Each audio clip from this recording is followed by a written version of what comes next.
Right, okay. Basheer Ahmed గారు చెప్పండి sir, ఒక్క నిమిషం అండి. బయట ఒకసారి విందాం సార్, విన్న తర్వాత మీరు రెస్పాండ్ అవుతారు. కానీ ఆ బిలావల్ బయట ప్లే చేయండి.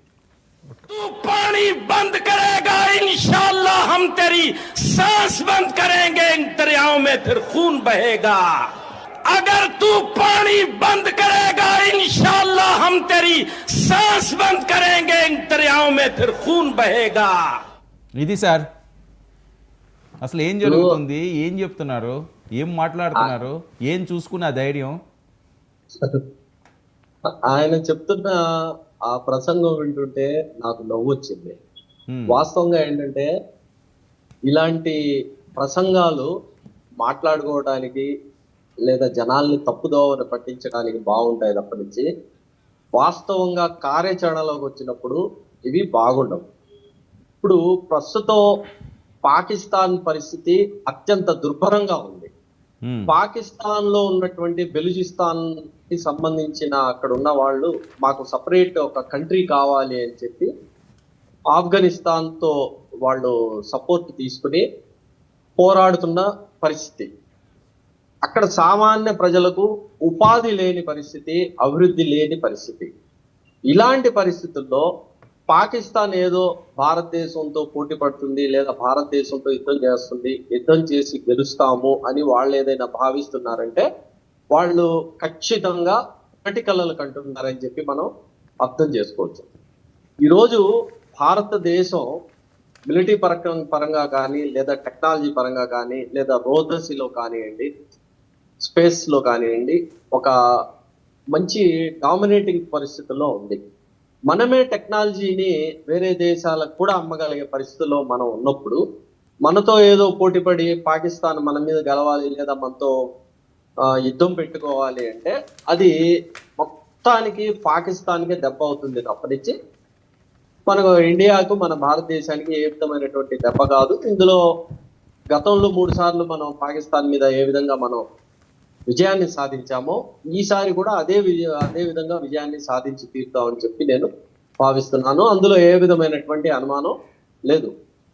అయితే వాస్తవంగా చూస్తే కనుక ఈ పాకిస్తాన్, ఈ ఆక్రమిత పాకిస్తాన్ ఆక్యుపైడ్ కాశ్మీర్, ఆజాద్ కాశ్మీర్ లో ఉన్న ఈ కొంతమంది వ్యక్తులు వీరు ఇదే పని పెట్టుకుని భారతదేశానికి వ్యతిరేకంగా పనిచేయడం ద్వారా వాళ్ళ పప్పాన్ని గడుపుకుంటున్నారు తప్పనిచ్చి వారికి కూడా పాకిస్తాన్ని బాగు చేద్దామనో లేదా వారి ప్రజల కోసం బాగు చేద్దాం అనేది ఏ విధమైనటువంటి వాళ్ళకు అసలు. బషీర్ గారు, ఒక విషయం, పాకిస్తాన్ చాలా దుర్భరంగా ఉంది అంటున్నారు. మీకు ఎవరైనా తెలిసిన వాళ్ళు ఉన్నారా అక్కడ? ఏమైనా మాట్లాడారా? వాళ్ళు ఏమైనా ఇన్పుట్స్ వస్తున్నాయి మీకు? అంటే ఎలాంటి దుర్భర పరిస్థితుల్లో ఉంది? నేను దుబాయ్ వెళ్ళినప్పుడు దుబాయ్ లో ఈ కార్ డ్రైవర్లుగా మాక్సిమం పాకిస్తాన్ కి సంబంధించిన వాళ్ళే ఉంటారు. ప్లస్ అక్కడ వర్క్ చేసే వాళ్ళు కూడా ఉన్నారు. వాళ్ళని అడిగాను, ఏంటయ్యా మీరు పొద్దున్న లేచిన దగ్గర నుంచి మా మీద పడి ఏడుస్తూ ఉంటారేంటి?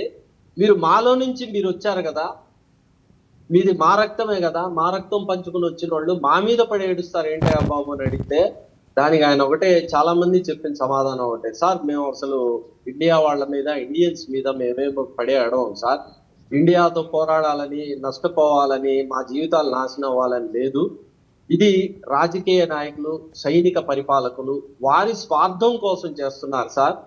ఇండియాతో మేమెందుకు, మీకు సంబంధించిన హిందీ సినిమాలు, హిందీ యాక్టర్లు, హిందీ పాటలు అవన్నీ మేము వింటూ ఉంటాం సార్. అది మా కల్చర్ కూడా ఇండియన్ కల్చరే కదా, కాకపోతే మనం విడిపోయాము. రానున్న రోజుల్లో మళ్ళీ మనం కలిసి ఉంటే గనక ప్రపంచంలో మనం బలమైన ఆర్థిక శక్తిగా తయారవుతాం. పాకిస్తాన్ లో ఉన్న పరిమితమైన వనరులు అనవసరంగా ఈ మిలిటరీ వాళ్ళ కోసం ఖర్చు పెట్టి వేస్ట్ చేస్తున్నారు. ఆ వనరులను కనుక సవ్యమైన పరిస్థితుల్లో ఉపయోగిస్తే పాకిస్తాన్ బాగుపడుతుంది. మా భార్య పిల్లల్ని మేము వదులుకొని ఇక్కడ ఈ టాక్సీలు నడపడం కోసమో లేదా ఈ చిన్న చిన్న పనులు చేసుకోవడం కోసం మేము ఇక్కడికి రావాల్సిన అవసరం లేదు కదా సార్ అని చెప్పేసి నాతో మాట్లాడిన ప్రతి వాళ్ళు అదే ఆవేదన వ్యక్తపరిచారు. అక్కడ మిలిటరీలో అత్యంత తీవ్రమైన అవినీతి, ఆయుధాల కొనుగోలులో కానివ్వండి లేదా ఏదైనా కాంట్రాక్టుల్లో కానివ్వండి అత్యంత తీవ్రమైన అవినీతి. అలానే రాజకీయ నాయకుల్లో కూడా అత్యంత తీవ్రమైన అవినీతి. ఇక్కడ భారతదేశంలో బీజేపీ 24 గంటలు ముస్లింలను తిట్టందే వాళ్ళకి ఎలా రాజకీయ పాపం గడవదో పాకిస్తాన్ వాళ్ళకి 24 గంటలు ఇండియా వాళ్ళని భారతదేశాన్ని తిట్టందే, భారతదేశం మీద పాకిస్తాన్ వాళ్ళని ఎగయ్యందే, వాళ్ళకు అక్కడ ఉన్న బషీర్ గారు పరిపాలన గణవదు. బషీర్ గారు ఇప్పుడు జరిగిన ఇన్సిడెంట్లో ప్రభుత్వ వైఫల్యం ఏమైనా ఉందా? ఇంటెలిజెన్స్ వైఫల్యం కానీ? ఖచ్చితంగా ప్రభుత్వ వైఫల్యం ఉంది. అమిత్ షా గారే స్వయంగా ఒప్పుకున్నారు. అది నేను కొత్తగా చెప్పాల్సిన అవసరం లేదు. ఫ్రమ్ ది డే 1 నేను చెప్తూనే ఉన్నా.